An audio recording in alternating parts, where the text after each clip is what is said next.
Alrighty, we are going. Welcome in, everybody, and welcome back to another episode of the Frogs of War podcast. My name is Ryan Bennell. Alongside me is my co-host, Anthony North. We are back to talk all things Frogs after week one of college football, where the Frogs got that W in Boulder, baby. Big win. Great way to start the season. We're going to be talking about all that and more, mostly football for the majority of the episode, as well as a few quick news hits such as TCU soccer, TCU volleyball, an injury update on Chandler Morris. But unfortunately, got to start off with some bad news, a little bit of a downer, but this is going to be probably, unless, I come on as a guest in the future or something like that, probably my last podcast with Frogs of War, and also probably my last week in general with Frogs of War. I'll probably be posting an article of some sort, maybe just kind of saying bye and talking about the transition, because you are in great hands. Anthony is going to continue doing great work just as he has been for the past few months.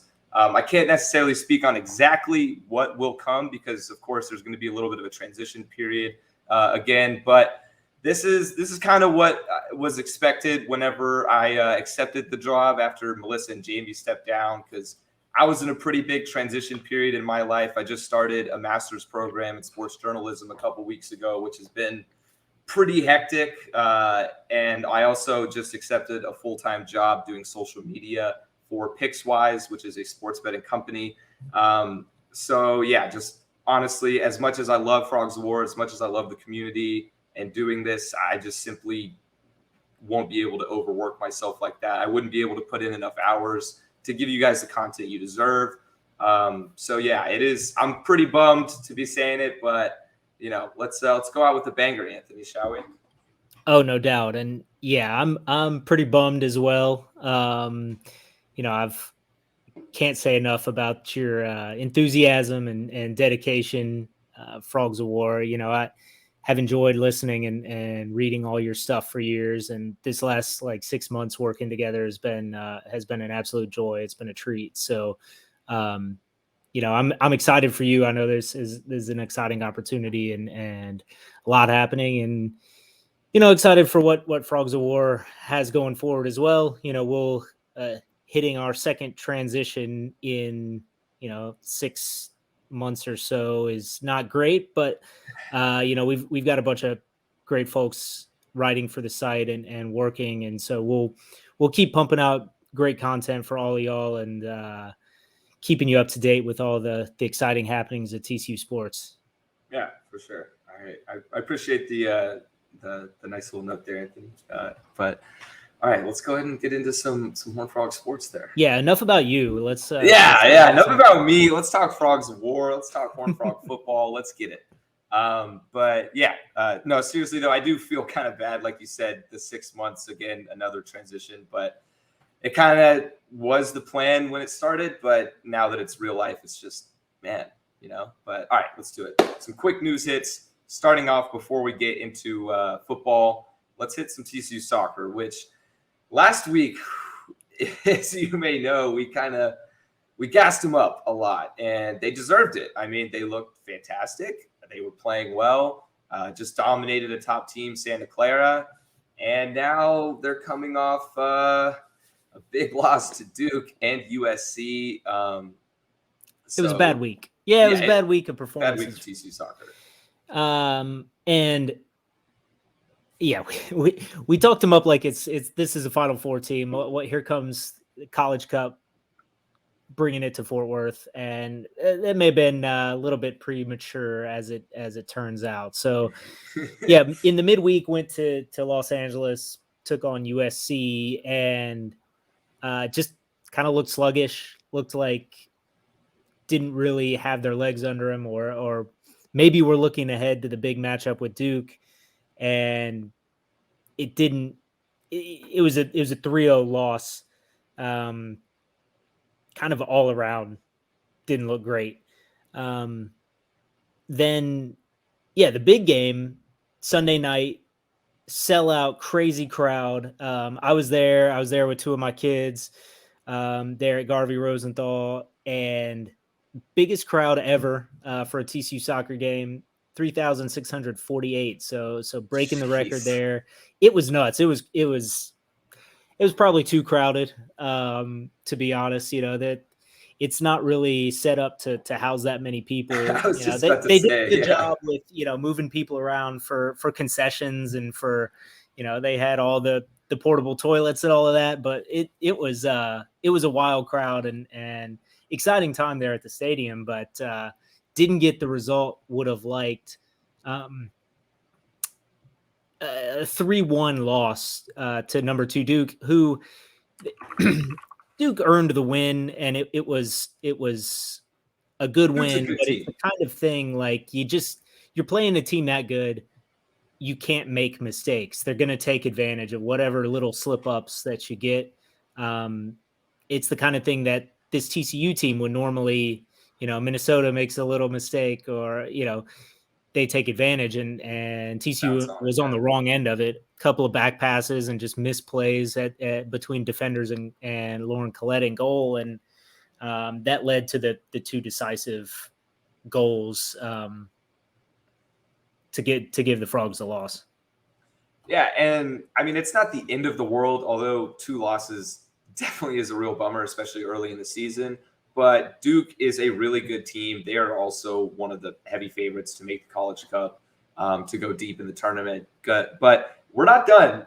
TCU soccer still has one more big game coming up. They got Texas A&M on the road on Thursday. So they're ranked, I think, 20. They're in the 20s, I think 21st. So that's going to be a big game. It's always a pretty fun matchup when the Frogs play the Aggies. I think if you get that win, especially on the road, that'll kind of get you right back on track. You feel solid going into that conference play for sure. Exactly. And I think that's kind of the key because I believe we start conference play against Texas at Garvey Rosenthal, which is nice to start at home. But, Texas definitely not the easiest team to play in the first round. But, all right, moving on now, TCU volleyball got their first win of the season over Coastal Carolina, but they picked up 2 more losses after that. And they are now sitting at 1-4 to start the season. So not exactly what you want to see with a new coach at the helm. But then again, like we said last week, they've had a pretty tough start to their schedule. So I think this is just one of those situations where you got to give it time. It's going to take some time for sure there. And so at least happy to get that first win, kind of get that monkey off your back and then kind of move on with the rest of the season and, better days ahead. Yeah. And although we're going to go super deep dive into football for the rest of the episode, really, there is just a quick update on the Chandler Morris injury. So if you didn't see, he went down during the Boulder game. And I will say at first, it looked pretty scary. It looked a lot worse than it turned out to be. Brett McMurphy reported during or towards the end of the game that the injury is not as serious as it was first thought to be. And he's probably going to be out next week, which was confirmed that he won't be playing next week against Tarleton. But he should be good to go and bounce back after that. It wasn't anything major. I think it was a sprained ankle, right? Yeah, I think it was a knee, maybe. He got landed on pretty hard and took a couple of big hits there running around. So, certainly could have been ACL, some sort of torn ligament that, maybe season ending. So glad to hear that it's not season ending for him. And we'll see how the quarterback rotation plays out going forward. And if he's back for SMU, what does that look like? Is he back in the starting seat if he's healthy? Does it depend on how well Max plays against Tarleton? I don't know how much you could, stock you can put in what happens there. So it'll be there's a lot to play out and it's continues to be a decision that'll weigh heavily on Dykes and the coaching staff. Yeah, I was going to say that maybe it'll be one of those situations where if Duggan's playing really well, then you got to roll with Duggan. But if not, then make the change again. But yeah, you're right, though. I don't think you can really put too much stock into the Tarleton performance because hopefully, even if it is a good performance, a fantastic performance, then Max will probably only be playing 1/2 to 3/4, and then bring on Sam Jackson after that once we get a comfortable lead. So before we get too far ahead into week 2 with the Tarleton State matchup, let's go back to Friday night, which was a super, super late night for all the Texans in Central Time. What time did the game end? Like it was like 2:30 a.m., something like that. It was that's ridiculous. Yeah, I think I finished. I think actually no, that's when I got the article. Like the post game recap was like 2:30 Central Time. So I think it finished around like 1:30 to 1:45 ish, which is still ridiculous. That's like some Hawaii football. Like it's just nuts. But either way, it was a fun game. If you stayed up, you got to catch the Horned Frogs W. So first thing, let's start off with kind of the biggest performance of the day or of the game, and that was Darius Davis. He kind of got the not really the offense, but got the momentum going a little bit in the first half. Was truly the only spark of anything to get going in that first half with a 60-yard punt return touchdown, which was very reminiscent of like the Jeremy Curley days, Kevontae Turpin days. Like, I don't know. It was electric. And also ended up going for, I think it was a 29-yard rushing touchdown as well. So big game from Darius Davis. Yeah, I mean, that first half was very forgettable. So you're can't be too much to blame if you went ahead and just fell asleep at some point during that first half. It was a completely different game in the second half. Like completely different teams showed up. So outside of Davis, nothing good happened on offense. But even on this kick return, there were several blocks that I think in a lot of cases somebody throws a flag just because it looks like it could have been a block in the back. Or somebody's running down the field, they've got their arms up, like I'm not actually blocking here, I'm not doing anything, and it's the kind of thing that sometimes gets called and you miss out on the big play. But we were lucky enough that the refs kept the flags in their pocket there and allowed that electric play to happen. But yeah, it's only good thing to go right for TCU scoring or really anything offensively in the first half. Yeah, and overall, though, I'd say, I mean, obviously, just based on the eye test, the defense held Colorado to 6 points in the first half, 2 field goals, which is pretty solid. I'd say overall, I was pretty pleased with the defense in both the first and second half, which you can't really say about the offense. They definitely came alive in that second half. But I liked the 3-3-5. It seemed to work well. I liked the rotation that was going on. Maybe would have liked to see a little bit more pressure in blitz packages, but overall, I was very pleased with. They came up with big stops, and it seems like historically, or at least in recent years, what's kind of been killing the Frogs defense is those random big plays. And although there may have been 1 or 2 on like a 3rd and long that they ended up getting, the defense came up with stops when they needed to. They got in scoring position a couple times, forced them to field goals. So that was big, especially to keep the momentum somewhat alive after that dull first half. Yeah, and there was a huge 4th down stop really early in the game where down in the red zone that it seemed like it scared the Colorado coaches from taking 4th down chances going forward. I mean, there were several other 4th down chances that the second field goal, they probably could have and should have gone for that one instead of kicking the field goal. I think Frog fans watching were all happy to see them trot out there to kick it, to keep it as a 1-score game. But that was huge. I mean, getting the 4th down stop, big momentum, and yeah, I really, the Colorado coaching staff and their 4th down decisions, it was like flashbacks to seeing our time the last 20 years of punting. We're down 2 scores with 4 minutes left, let's punt. What are you thinking? I think that it played right into TCU's game plan, and I think it all started from getting that stop early. Yeah, for sure. And speaking of defense, just a couple guys that really stood out was one, D. Winters, of course, which we kind of all expected to be the guy or one of the main dudes on the defensive side of things, and he just balled out. And Dominic Williams, who was 17 during this game, which you don't see very often. Not only was he 17, he got his first collegiate sack at 17. But now he is 18. I believe his birthday was on Sunday. So happy late birthday, Dominic. And yeah, I really like what I've seen out of him so far. Man, already chewing up that offensive line from Colorado. I mean, eating up the run gaps and forcing pressure on pass plays, getting a sack, really kind of taking over. At 17 years old is we got a lot of excitement to watch from that young man going forward.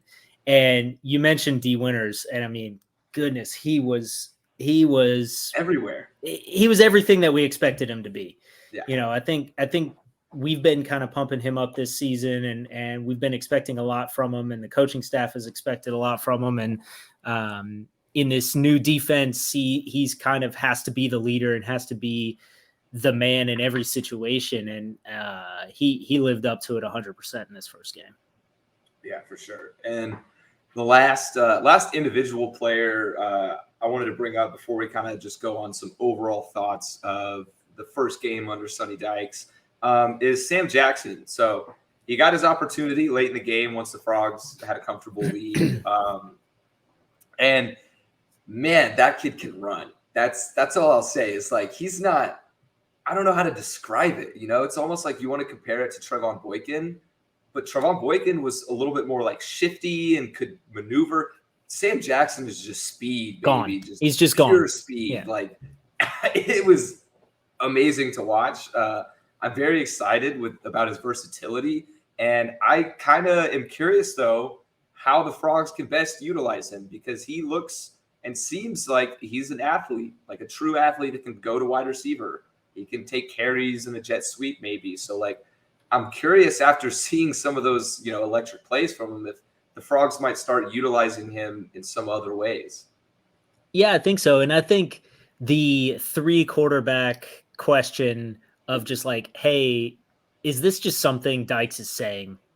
Like, to not give He doesn't want to give anything away. Right. Yeah. Or is that something real? And it seems like maybe it's possible that that's something real, that there are definitely going to be packages where Jackson comes in and throws an element into the game that is gonna throw off, and it really forces opposing defenses to have to prepare for him as if he's going to get a significant amount of playing time. And that's, if you can kind of take some of their attention away and maybe they're not prepared enough for something else, that's always a benefit as well. But you're right. I mean, however he can get involved is going to be a good time. I mean, they put on tape the trick play, that kind of the reverse that led to a touchdown, and that was exciting. And it's the kind of thing where you can see them in the future running that, but faking it and then throwing a pass, or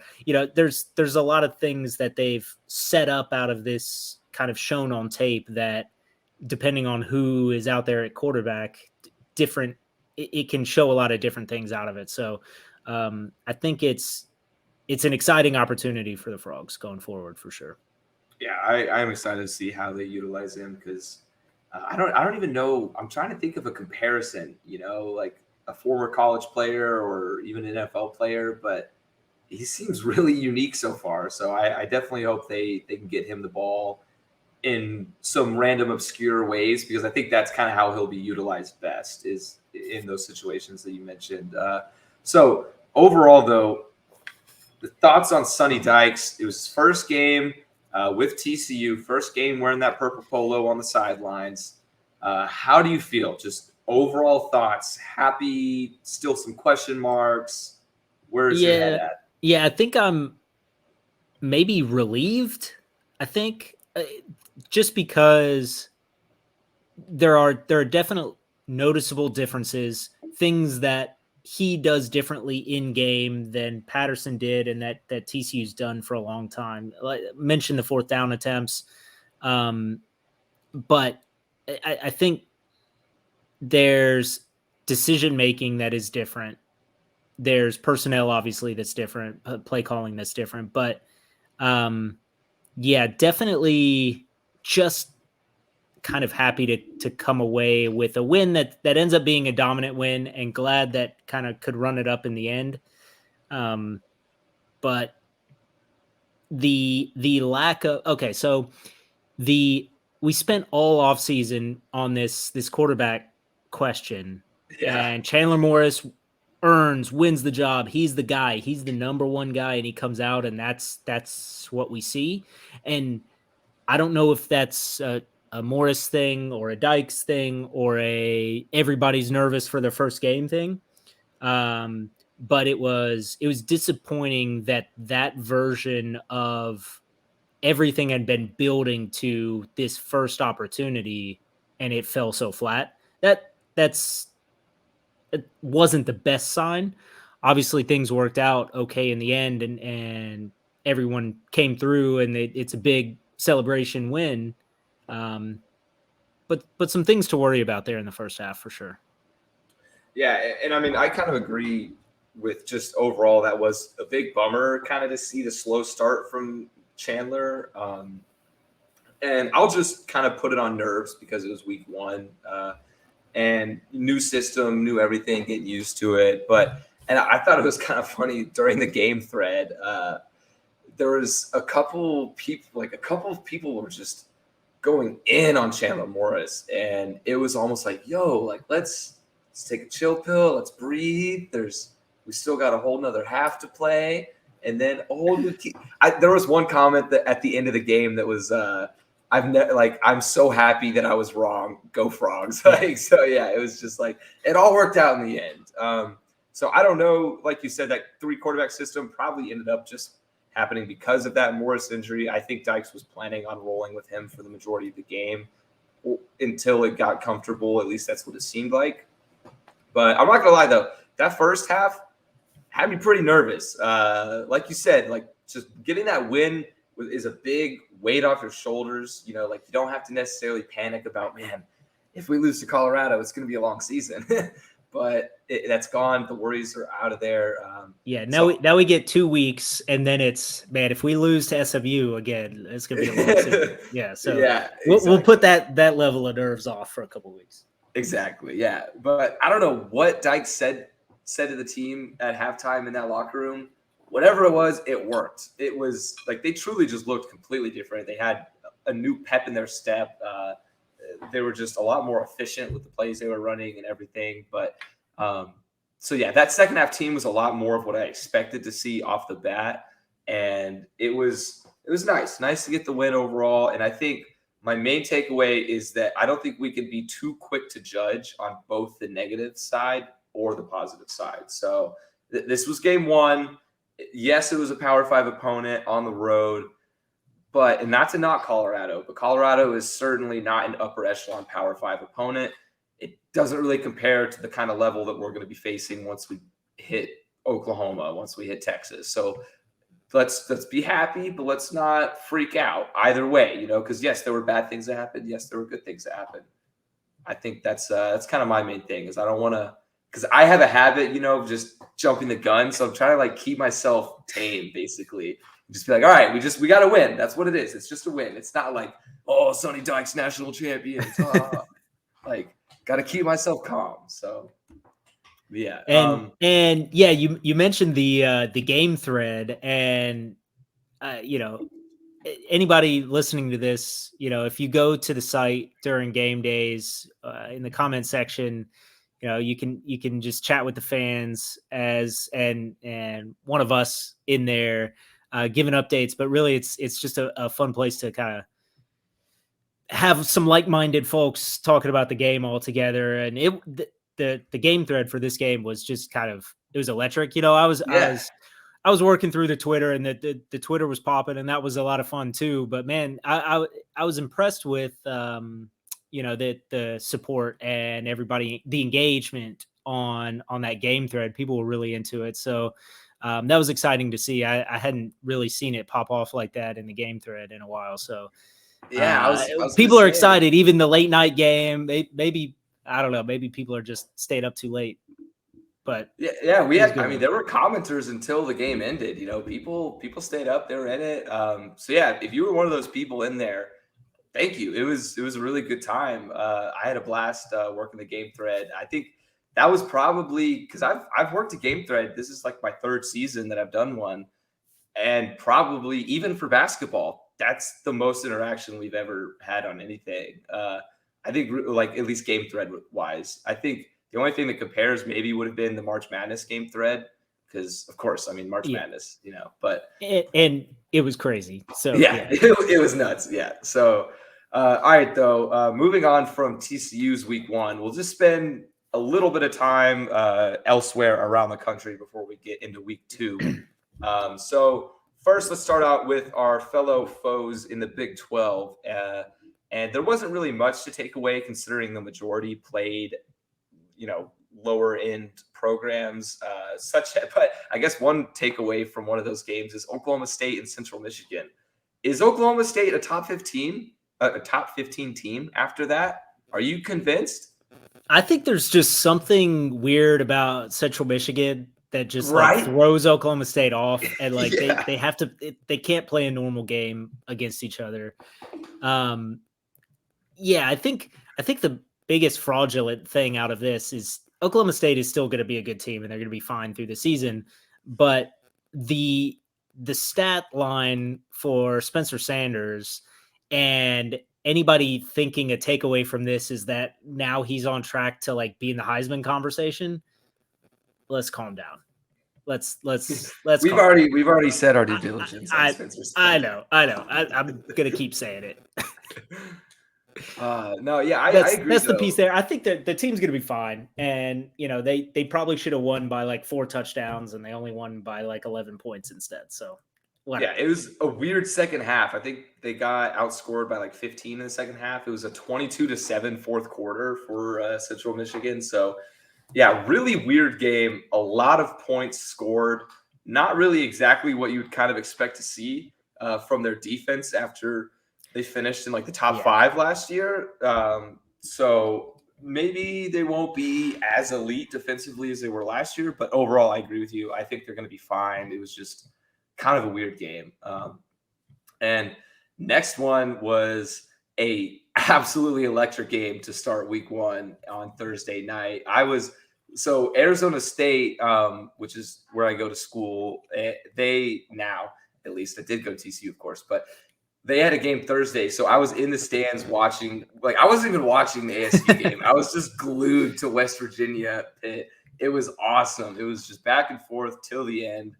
I kind of feel really bad for West Virginia though. I thought they had it in the bag late in the game. I thought they had it. They definitely did have it. They, defeat from the jaws of victory, all of that. And so like 6 minutes left, West Virginia has the ball up a touchdown at midfield and 4th and 1, and they punt. It's the kind of thing like you just know what's going to happen. You know they're going to get the ball and drive down and score on you. Like you can't do that. And of course, that's exactly what happened. Tied the game. Sorry, I got a cough here. I don't know what's going on. But then they have the chance to go down and win the game. Tie game, a couple minutes left.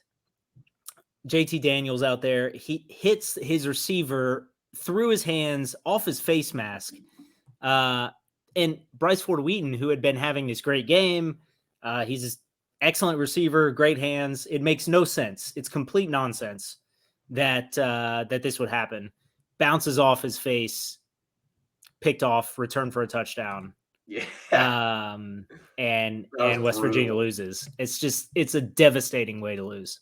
Yeah, it was really tough. I will say though, I liked JT Daniels' fit in West Virginia. You know, we kind of talked about in like the preview to it how, you know, he may get his first kind of real opportunity, because in Georgia, obviously, that's a big run-first offense, which, I mean, I guess maybe not anymore after the way Stetson Bennett played. Sheesh. But, yeah, so I did like the way that JT Daniels fit with the Mountaineers.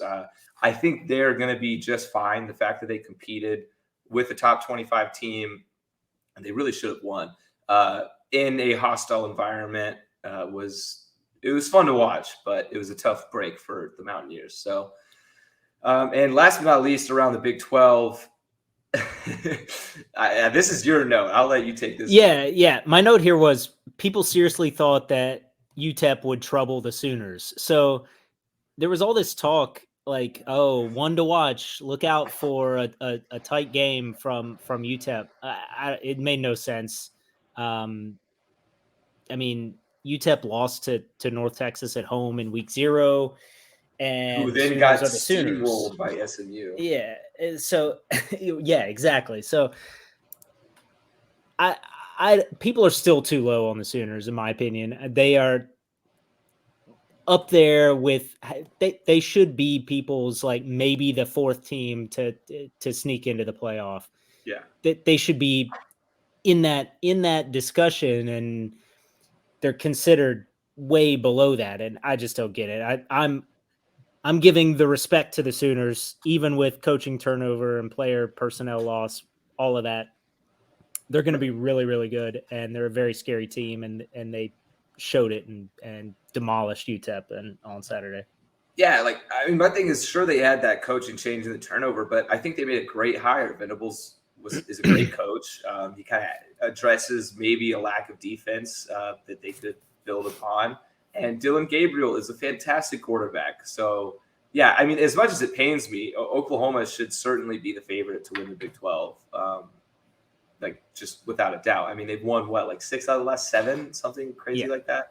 So, all right, outside of the Big 12, though, there were a few other big games. And we won't spend too much time on these before we get into week 2, because there's only a few that really stuck out. And that is, first off, Georgia-Oregon, which I don't know what your pick was, but I picked Oregon. Wrong. I picked Oregon plus 17. Yeah, it was wrong. To keep it close. Yeah, so we were both horribly wrong on that one, as were a lot of people around the country. I guess there is a reason that Georgia was favored by 3 possessions in that game. And, man, Georgia looked like they haven't skipped a beat. Georgia actually looked like they've gotten a million times better somehow. They look amazing. Yeah, it's like the thing when Nick Saban's Alabama went from winning games 9-6 to winning games, 60-3. And it's like, okay, we decide now we're way more talented than everyone, and instead of just like grinding out games and winning by 1 possession, we're just gonna completely overpower you in every way. And it's hard to know what to take from this. Of like, is this just Georgia is who we thought they were? They're obviously the best team. They're clearly going to run to the playoff and everything. Or is Oregon actually really terrible? I think going into the season, picked Oregon to win the Pac-12 and to maybe be like really dark horse for the playoff. If you just lose that Georgia game and maybe you lose by 2 possessions, but it's okay. They're so good and it's in Atlanta, blah, blah, blah. But they got smashed so bad. I don't know that they can recover even if they run through the rest of their schedule. Yeah, even if they're 11-1 with the Pac-12 championship, if all the other Power 4 champions are 11-1, then I think Pac-12 is going to be the one left out, probably because of this game. So yeah, and we talked a little bit about Bo Nix, but man, that just Bo Nix, dude. The Bo Nix experience was everything you should have expected it to be. So exactly. That's what I get for thinking it would be any different. I saw a tweet that was like, you can take Bo Nix out of Auburn, but you can't take the Auburn out of Bo Nix. That's funny. But all right, so elsewhere, an actual good game, not a blowout, was Florida and Utah, which, speaking of Pac-12 picks, Utah was my Pac-12 pick, and I actually kind of picked them to sneak into the playoffs at the 4 seed. And although I don't think they're done quite yet, I do think maybe if they go 11-1, they would have a slight chance, more than Oregon. But who knows? A lot of things have to happen. But yeah, Florida looked pretty solid. Anthony Richardson. Ooh, He is fun to watch, man. That's an exciting player. Yeah, that was my hey, if you're gonna throw a dart at the Heisman, take this guy. And he's a good pick. He's now in the. I think he's in the race. He's got to be in the race. So, I think there was a lot of is he actually good, or is this just the backup quarterback syndrome of Emory Jones, let's get rid of him and we want the backup, and maybe he's not actually that good. Turns out, I think it's, if Dan Mullen had played Anthony Richardson all of last season, he'd probably still be the coach. Yeah. I agree. I think he's a really special player. Didn't get his full opportunity last year. And I mean, yeah, like you said, in the Heisman race, although it's only been 1 week, so the Heisman race is hard to quantify. But yeah, I mean, his odds to win went from 40-1 to 18-1 after a single game. So yeah, I think Florida actually might be a dark horse in the SEC.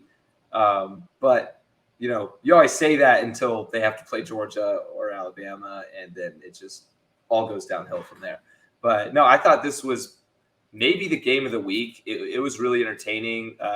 Really tough blow for Utah, though. Cam Rising threw an interception in the end zone while they had every chance. They had every chance to take it and just couldn't. And they could have. I was mind blown. I thought they were going to go more conservative, try and get overtime. But I guess on the road in the swamp, you just want to get the touchdown and get out of there. I get it, but that was tough watching that play when they were so close and they literally could have just taken a field goal to go to overtime. But and speaking of overtime, there was a ridiculous amount of overtime games. A lot of overtimes. Houston, UTSA, Wyoming against who did Wyoming play? Tulsa. Yeah, which those are not games you'd expect to be super amazing, but they were awesome. So another big one though is of course Ohio State, Notre Dame, which we got to talk about. And again, just as I was wrong about Oregon, just as I was wrong about Utah, I was wrong about Ohio State, Notre Dame. I thought Ohio State was going to steamroll them. I thought it would be a 25, 30-plus point blowout. I thought it was going to look like the Clemson Georgia Tech game.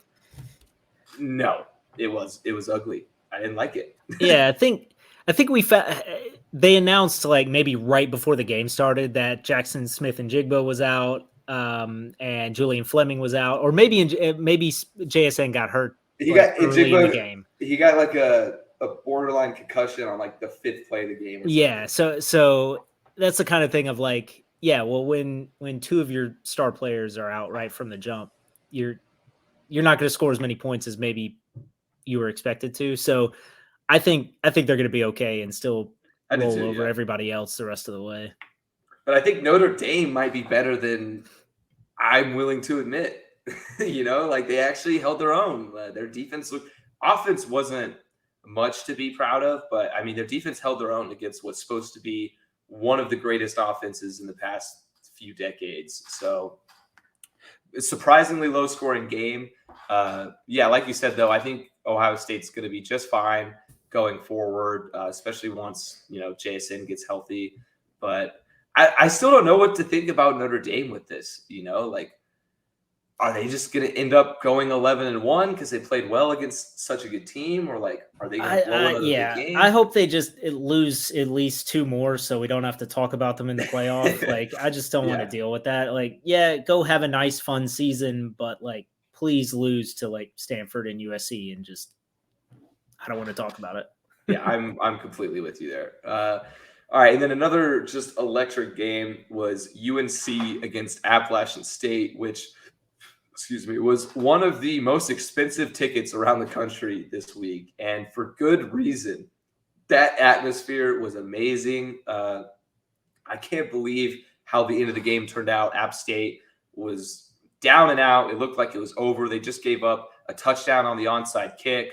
I turn off the game. I get a scoring notification. App State somehow scores a touchdown, down by 2 points. Go for the 2-point conversion. They run the same play The He was same open. play. He was open. He The had first him. time. The first time he was wide open and had him, yeah. But second time, why would you run the same play? Like, I was blown away. I thought App State deserved to win that one after giving up, 40 points in the fourth quarter? God. Drake What? May was like, man, he might be for real. Oh, Like, yeah, he looked great. He did, yeah. a surprise. Yeah, and one thing here is the ACC teams that went on the road to rival G5 teams. That's just in week one, especially, it's a very dangerous proposition. So yeah, this game at App State, NC State went to East Carolina and very much could have lost. The East Carolina kicker, poor dude, man. He misses he misses an extra point and then misses a field goal that would have won it, and that's just a bummer. And then Virginia Tech goes on the road and loses at Old Dominion. So it's a scary thing to be a Power 5 team going on the road to your local rival that's a G5 team. So we've got that to look forward to in a couple of weeks, heading over to Dallas. Yeah, especially like that Old Dominion game was also one of the most expensive tickets in college football, which was wild for Old Dominion. But yeah, that Virginia Tech, that you saw the field goal where it went over his head. Old Dominion scooped it up, scored it.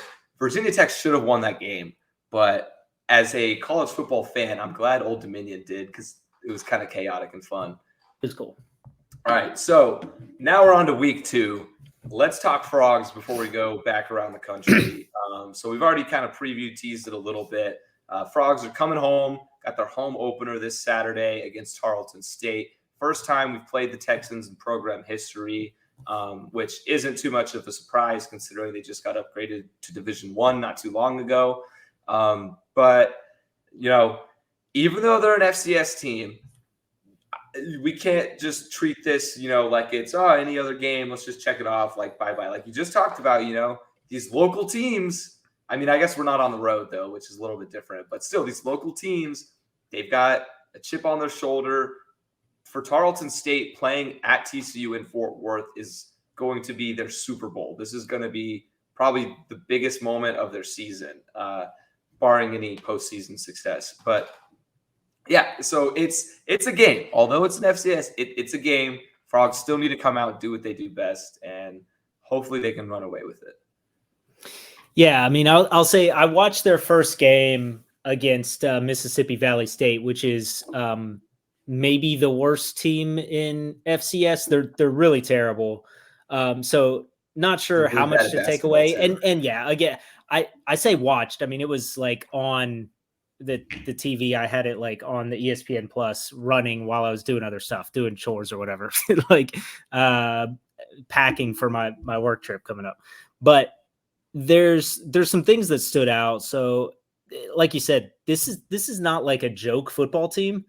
They have some real players and maybe it's their they wear in this game, they wore the black jerseys with the purple helmets, and it was like it kind of looked like a 2008 TCU uniform. Yeah.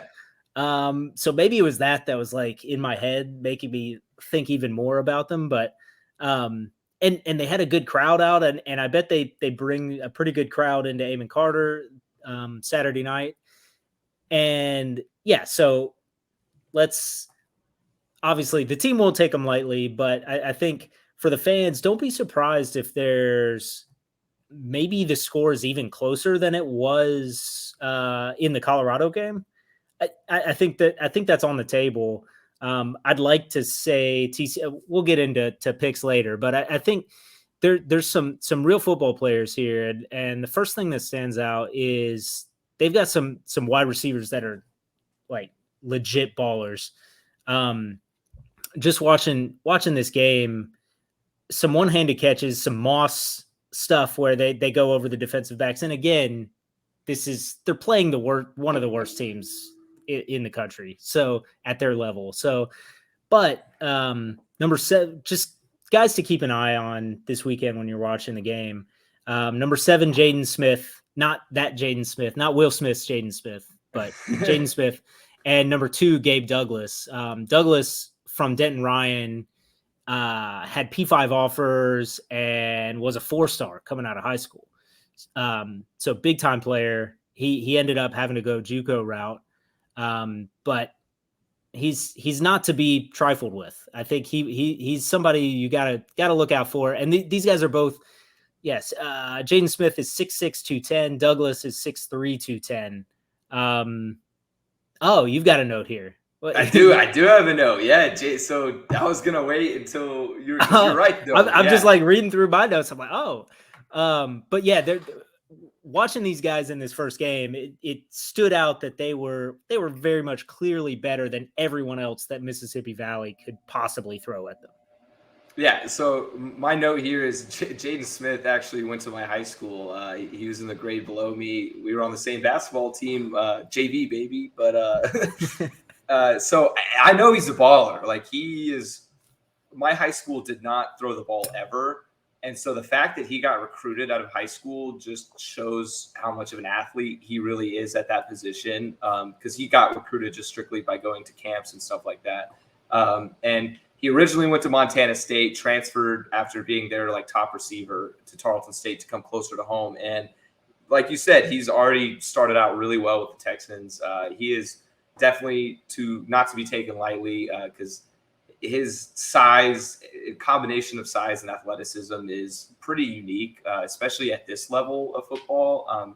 Not often you get a 6'6", 210 receiver in the FCS. So he'll be one to look out for. And another guy, too, is their quarterback who's going to be throwing to him, Bo Allen, who he can throw it. He can sling it. He's got an arm on him. This is a Kentucky transfer. He was a 3-star recruit coming out of high school, top 20 pro-style quarterback in his class, and never really got an opportunity at Kentucky as, obviously a current Heisman contender, Will Levis, is there. So transferred, and this is probably the biggest name that Tarleton State's program has ever had, like biggest recruit, all that jazz. Unless I guess you consider Douglas, who was a 4-star, then yeah. But at the quarterback position, and to have a quarterback that went to an SEC school is now your quarterback at the FCS level. You kind of have to expect him to stand out, and he certainly does. I mean, they do just kind of chuck it. So there's a lot of, okay, I expect my guys to be better than your guys, and Allen will just throw it up there. So it's the offense of F it. Jaden Smith, he's down there somewhere. He's going to toss it up and hope to it either, Smith makes a play or there's pass interference. So I think we could be in for some of that, where if our defensive backs are kind of just overrunning the play or don't turn back for the ball, or, it happens enough where this guy's going to throw it downfield and there will be some pass interference calls. So, you can get your boo birds out and start yelling at the refs, but this is definitely going to happen. It's going to be part of the strategy that the Texans bring in. I feel like it was just in watching them in their one game. Yeah, for sure. So any other really major? Yeah. I mean, watching their defense again, I keep having to say this, but it's hard to see them play against that team. And then now they're going to play TCU. So, but against Mississippi Valley, their defense was very fast and nothing could get bounced outside. They were eating up any of that kind of try to run around offense. And, obviously TCU's got better athletes and the running backs for the Frogs are might have better opportunities there than Mississippi Valley, but I would assume. I would hope. I would like to think. Yeah. But, I think it could be the kind of thing where you may not just straight up be able to out-talent just on speed. I say that, but, TCU kind of out-talented just on speed against Colorado. Yeah. So we'll see. The other thing is much of the offense that Mississippi Valley got were kind of intermediate passes over the middle, a spot that Duggan either wasn't really allowed to do or was reluctant to throw in the past. And so it might be an opportunity for him to a piece of his game that really we'd like to see improve and that he could show some growth there in that area. Yeah. So overall, I guess I'll ask you first. What is kind of your goals and expectations for just this game in general? Like, what do you want to see come out of it? How do you want to see us go about it? Everything like that. Yeah, I mean that's the goal. It's back to Max. I mean, if the Morris injury is going to be significant enough that Duggan has to be the guy at least through the SMU game, you got to get him cooking. You got to get him some confidence, get him, in a rhythm with the receivers, really feeling the offense. And obviously he'll have a lot of opportunity to do that against the FCS team here, but get some easy completions, get some deep completions. Just I want to let him Max run around a little bit, shots. run out of bounds, run and slide. Don't take any unnecessary hits, because as much as we do like to see Sam Jackson, I don't know that we want to see him as the full-time starter, and we certainly don't want more injuries at that position. So that's my take, is let's get Max working. Yeah, I completely agree with you. Biggest things is, of course, no injuries. And I want to see, Max run wild. I want to see him use his legs. And, of course, like you said, go out of bounds, slide, don't take a hit that you don't need to. And then after Max runs wild, let Sam Jackson run wild. See how we can use him, put him in some different scenarios, throw him in at wide receiver, throw him in at running back. This is the game to do that if they're going to do it at all. But regardless, Jackson will get his opportunity behind the center in this game, hopefully. And I just overall want to see everybody get some game time. You hope that in games like this, you do win comfortably. You do have that cushion to where you can put your backups in, get them some game reps. And that's what I want to see out of this. Get everybody some reps, nobody get hurt. And I don't want to see any question marks. I don't want to go into week 3 having to talk about like, man, we only beat Tarleton by 7 or something like that. So I want to get away with no questions about the team's status going forward. And I think that's just kind of my overall goal for this one. So let's talk predictions now, though. So the spread is TCU is favored by 37, and the over-under is set at 63 points. What are you thinking here? I think TCU covers and it goes under. I don't think Tarleton's going to score enough that this total goes over. I know we talked a lot about the talent there, that they've got some receivers and they have a quarterback, but I think at the end of the day that the scoring is not going to get there, and TCU holds them to, I don't know, maybe 10 or 13, and then wins easily and covers the spread. I have to think that's how it's going to go. Frog should score probably, I don't know. Yeah, 50 to 10. Let's go there. Yeah, I was about to say, I think if I had to pick an exact score, I'd say 52 to 10. I'm right there with you. I think they cover that spread and hit the under, which for a spread that big, it's kind of rare to hit the under. But I think this is going to be one of those games.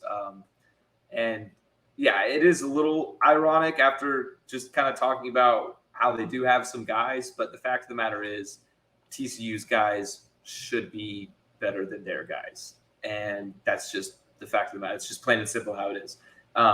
So I got the Frogs winning big as well. Now let's talk about around the Big 12 for week 2. We didn't talk about most of the games last week because, obviously a lot of cupcake games, a lot of FCS games, kind of like how the Frogs are going this week. But let's start off with the big one, and that's Texas is playing at home against the granddaddy Alabama, and they are 20-point underdogs despite being a top 25 team. How are you feeling about this one? Is Texas back? Are we gonna have to have God. Texas back conversations? Are they gonna cover the spread? No way. This is Alabama by 28 at least. Yeah, I also have Alabama covering.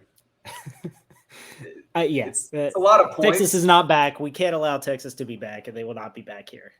Yeah, like 20 points. That's a lot of points against another top 25 team. But there's a reason they did that. Like, it started at 16.5-point favorites. Now they're 20-point favorites. There is a reason. It's because Alabama's really good. Texas still has a lot of question marks. So we'll see. But you can't really take much away from their home opener. So this is where you'll really be able to see stuff is against Alabama. See if Quinn Ewers is ready for the big stage. Elsewhere in the conference, we got Kansas State at home against Missouri, where they are 8-point favorites. See, I'd like to say I'm going to go with K-State in that one just because Mizzou is questionable. So I'll go K-State. I don't really have much analytical breakdowns on that one. I think Missouri is going to be frisky in this one. I think it's going to be – I would say Missouri covers this 8 points. They look pretty good against a pretty bad Louisiana Tech team, but the true freshman 5-star receiver Burden looked good. Pete, who transferred from Stanford, looked good and healthy again. So I think they have some players, and the thing that would concern me here is last year Missouri's defense was the absolute worst. They were terrible against the run. They were down there with TCU, and it's the kind of thing of Deuce Vaughn could just he could score 4 touchdowns and easily cover the spread just by himself. So that's what you're worried about there. But if I'm picking, I'm taking Mizzou plus the 8. I could totally see that. I really don't know how to feel about that game.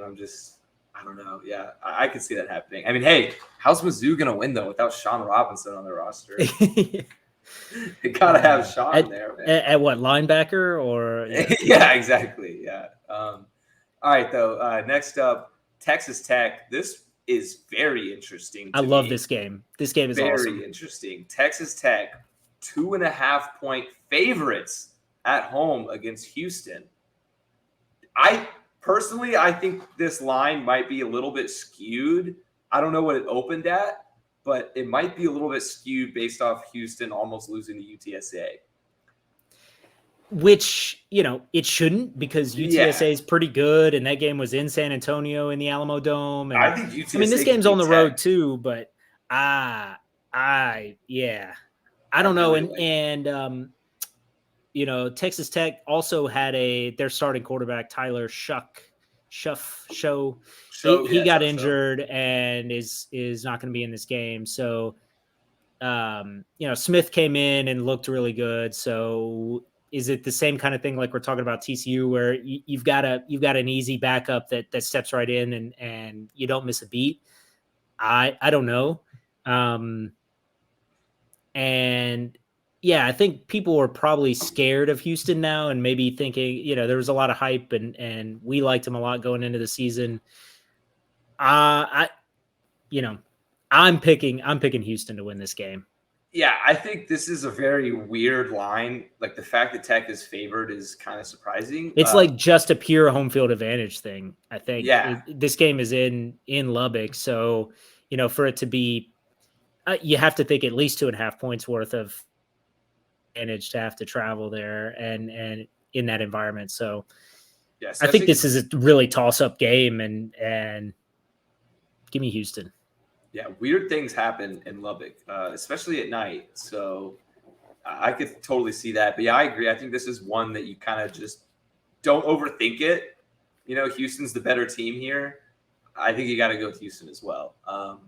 And next up, we got Iowa State. Oh, here we go. This is a fun one, too. We got a lot of fun Big 12 games this week. Iowa State plus 3.5 at home against Iowa. I have no idea what to expect after that absolutely atrocious Iowa. Just an affront to football. Like, It was 7-3 final score with 2 field goals and 2 safeties. I don't think I've ever seen anything like that in my entire life. And it's the most Iowa thing ever. Only Iowa would do that. Just absurd. And yeah, I have to think Iowa State. I'm again going Iowa State here. Give me the underdog at home. I think so too. Which is tough because they don't ever beat Iowa, though. No, it's also the same thing we were talking about. The like Houston, it lulls you to sleep that they nearly lost their opening game. It's the same way with Iowa. Like they were terrible and it's awful, but could they definitely come out and like Iowa State muffs 3 punts and Iowa kicks 4 field goals and that's how the game goes? Yeah, definitely. So yes. I don't know. it's tough. This is going to be a good game though. I don't know what the under is. Even if the under is like 31.5, I'm probably taking the under because it's just weird. Like I like honestly though 3.5 points. As weird as it sounds to say that 3.5 points is a lot of points against Iowa, it's a lot of points. They don't win games big. They can't even beat. It was what, South Dakota State, right? Yeah. Can't even beat them by 10. No touchdowns against their FCS opponent. Yeah, that's going to be a low-scoring, very slow game, but I'm excited to watch it nonetheless. And then next up, West Virginia looking to bounce back. 13-point favorites at home against Kansas. I think this conference is game right here off the bat. Conference game. Yeah. So I think this is one that you don't overthink. West Virginia should win big, especially at home, coming off a loss. I think they're going to be pissed. Yeah, I think there's so much. There's all this Kansas talk. Too much. And they won big. They won big, and people were shocked that they beat Tennessee Tech by like 40 points, and that's great. They were favored by like 35. Yeah. But no, it's Mountaineers all day. Yeah. We don't need to spend too much time talking about why Kansas is going to lose a football game. We're all used to that. All right, Oklahoma now. Or why Oklahoma is going to stomp on some, G5 team. Yeah, don't need to spend much time on that. Oklahoma, 32.5-point favorites. They're going to cover that. They're going to win by 40. Yeah. And now here's an interesting one. Here you go. Yeah, Oklahoma State, 11-point favorites at home against my current grad school, Arizona State. I'm kind of bummed that this one isn't in Phoenix or in Tempe, because I'd be going hard for that one. But I got to say, as a new Arizona State supporter, it felt so weird being at that football game, like looking around and seeing yellow instead of seeing purple. I was like, I don't belong here. Like, this is not me. But nonetheless, got to root for them over the Cowboys, but I don't think it's happening. We talked about the slight question marks that Oklahoma State had against Central Michigan. I think another game at home, they're going to correct it, just like the snap of a finger. They're going to be right. They're not going to skip a beat. I think they'll be fine. Arizona State, sure, they beat Northern Arizona 35-3, but what does that tell you? Nothing. They did get a major upgrade.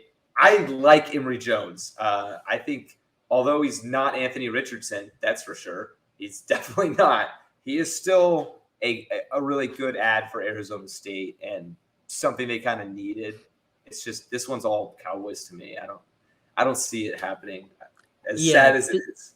This is like a fake tricky line where like, oh, Oklahoma State only beat Central Michigan by 11. Surely Arizona State is going to give them a better game than Central Michigan. No, Oklahoma State's going to crush them. It's going to, it's going to be 3 touchdowns. So yeah, I'm Cowboys cover the 11. It took Arizona State a quarter and a half to score a touchdown against Northern Arizona, who is really bad if you didn't know. Yeah. So, yeah. And last but not least, in the Big 12, this is a big one, a really big one. Man, all the good games this week are Big 12 teams. The Big 12 has it loaded on week 2, no doubt. Exactly. And that's Baylor on the road at BYU, and they are 3.5-point underdogs, which I really don't know how to feel about this one because BYU, there were a lot of people kind of saying like, oh, BYU is going to fall off, like take South Florida to keep it close. it was a complete blowout. Like BYU looked amazing. I don't know what to think of this. I mean, so did Baylor in week 1 against Albany, but Yeah.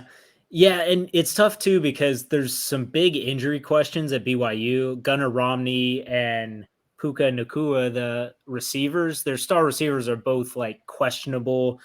Nakua took the first touch of the game, 75 yards for a touchdown, and then basically just like sat on the sideline the rest of the game and took his pads off and just chilled. So I don't know if he's actually injured or what, but those would be big losses if they're not in the game, and I think you would have to take Baylor at that point. I'm leaning Baylor. This is a really tough pick for me, but I think I'm leaning Baylor. Yeah, and also this is just gross. I want both teams to lose. I want them to like just disband their football programs at halftime, whatever. Yeah, I think and maybe this is like because it's good for TCU's like conference schedule and it's the Big 12 and this is a big game but yeah, I think Baylor can go in there and win this game for sure. I do too, especially at plus money, at plus odds. It's pretty good value, as the higher ranked opponent as well. That's going to be a really good game. I think that's going to be, regardless of who comes out on top, one of the games of the week, one of the best to watch. And speaking of games to watch, let's wrap it up with some non-Big 12 best games around the country. Rapid fire here because the rest of it's kind of a wasteland in week 2 outside of the Big 12. There's not much going on. Yeah, we'll just go through these, give our pick, maybe 1 or 2 sentences why. So obviously best games for Big 12. First one on Friday night, we got Louisville at UCF. I'm going to go with UCF to cover the 6.5 point spread because Louisville looked terrible against Syracuse, even though Malik Cunningham is supposed to be amazing. Yeah, that was the most shocking game I think of week 1 was how terrible Louisville was and how good Syracuse was. I don't know which is the accurate one, but another ACC team on the road against a G5 team that can definitely beat them.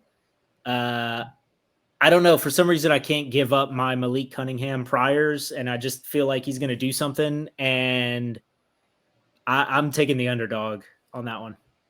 I respect it. I mean, I do really like Malik Cunningham. I think he's a great player. But also before we move on, did you see that Sean Tucker was pleased with his performance? Oh yeah, those tweets. Yeah, those are the funniest thing.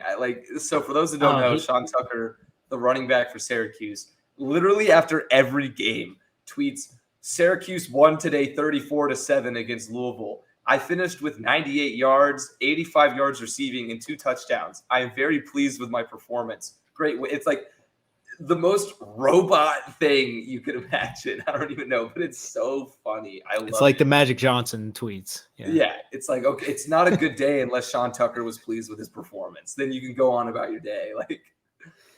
Also, he's awesome. So yeah. He's going to have good days.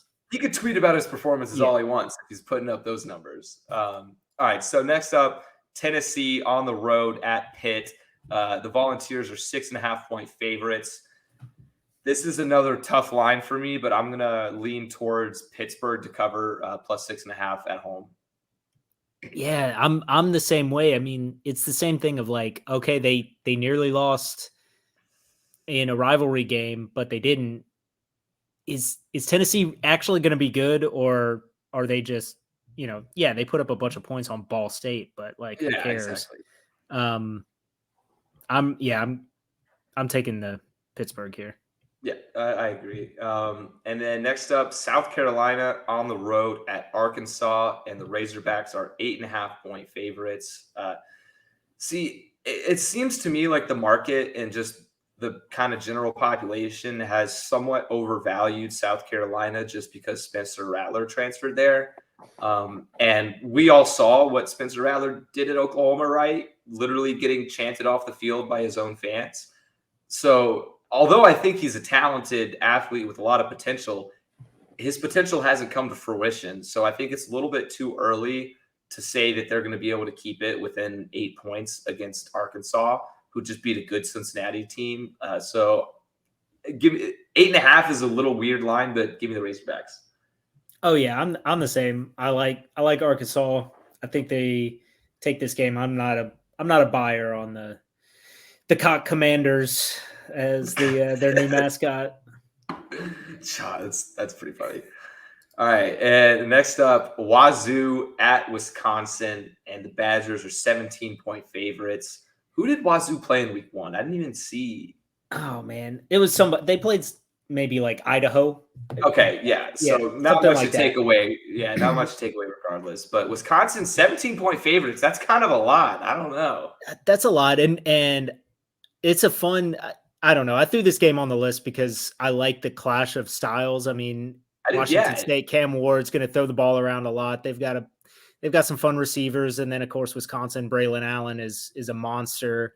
So, and it's in Wisconsin, so that I think the thought is they have to just go out and dominate. But 17's a lot. I think I would take the points with Washington State here.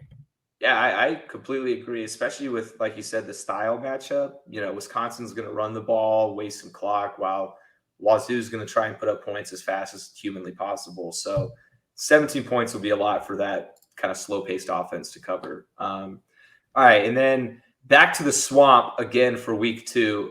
And this time, SEC matchup, Kentucky at Florida, where the Gators are 4.5-point favorites.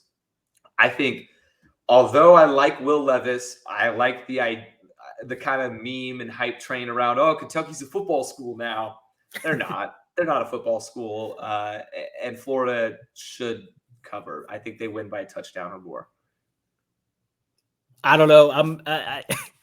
I'm worried that the Florida hype train get off the Anthony Richardson tickets today and just get them out, dish them out while you're up. Yeah. And because this number is a weird number, and it feels like odds makers think Kentucky's actually the better team here, and it just happens to be in Florida, and Florida's got a lot of momentum and a lot of love from the public. So I think I'm taking the underdog. Give me the Wildcats. I see what you're saying, though. This could be a bit of a trap line where the public is going to jump all over Florida after last week. Because, yeah, like 4.5 is weird. I could totally see it ending up being like Florida 21, Kentucky 17, you know? And then you end up being like, damn, that half a point. Like, geez. Yeah. But, yeah, I think that'll be a good game either way. And then just a couple more. Oregon State on the road at Fresno State. And the Beavers are favored by 1 point, which I think this will be a really good game. Oregon State surprised a lot of people with the way they played against Boise State. They looked pretty good. They smashed Boise. Yeah, they crushed them. I mean, yeah, very impressive win in week 1. And to only be favored by 1 at Fresno State. And Fresno State, a lot of reason to love them too. But give me the Beavers. Yeah, I'm going with the Power 5 opponent in this one as well, especially at only 1 point. So, and then last but not least, we got Mississippi State on the road in Arizona, where Mississippi State is favored by 11 points. I'm not going to overthink this one. Sure, Arizona beat San Diego State. San Diego State has a lot going on right now. We don't need to get into it, but that program is kind of in shambles, deservedly so. And Arizona looked like a competent program, which they haven't for a few years. They did bring in, I think, 50 new players, which is an absurd turnover. So 5-star freshmen that are making big plays, scoring touchdowns. Yeah, new transfer quarterback from Washington State. Yeah, they brought in so much talent that it was nice to see them get that win. But I'm with you. I think you got to go Mississippi State here. You just no way. Yeah, you can't. It's all Mississippi State. It's all dogs here. All right, so I think that'll do it kind of for our week 2 look ahead. So yeah, like we said, both Anthony and I expecting a pretty good performance from the Frogs this weekend against Tarleton State. We have them winning big, but again, don't knock the Texans. They got some athletes there. They got some dudes that'll make some plays. But yeah, that's going to be it. Appreciate everybody listening to this episode as always. And again, just want to say kind of thank you everybody for these past few years. It's been awesome. I love this community so much.